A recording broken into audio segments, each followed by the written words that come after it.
What are the benefits of fear? How can you see fear in a positive light? That's what this episode is about. You're listening to Pure Light, where we explore how you can believe in yourself and be happy with who you are. My name is Ailey. I help people do what they feel called to do. I'm a coach, writer, and yoga and meditation teacher. This is episode 154.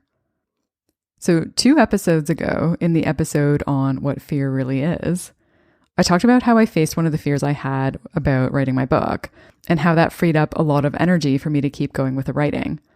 And I wanted to talk more about the positive aspects of fear in this episode because I think we often see it as something we need to overcome or that's a problem in the way, in the sense that we wish it wasn't there.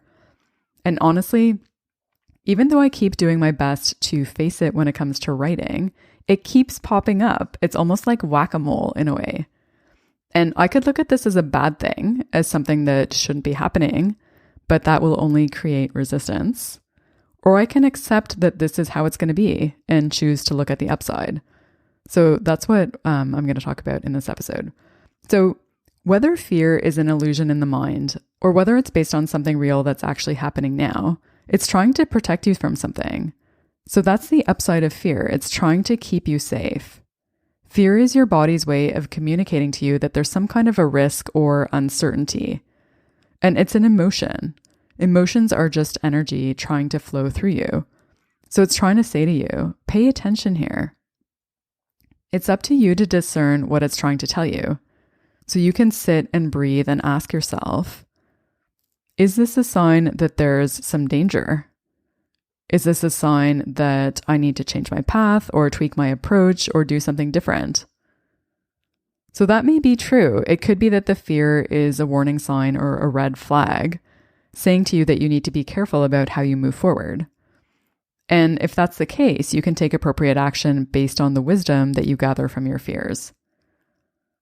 But if you've already done that and you still feel scared, like I often do when it comes to writing, there's another way of looking at fear that's also uplifting, because at that point, it's just nervous energy. And you can either use it to keep yourself stuck or to fuel growth and forward momentum. I talked about that in a previous episode, so I'll include a link to that in the show notes for this one if you want to go back and listen to it. But if that's the case, then this is how you can look at fear. Fear is an invitation. It's an invitation to be brave, to be courageous, to evolve, to become stronger and more resilient.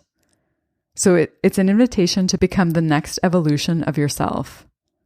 It's life asking you if you want to experience the thrill of the ride.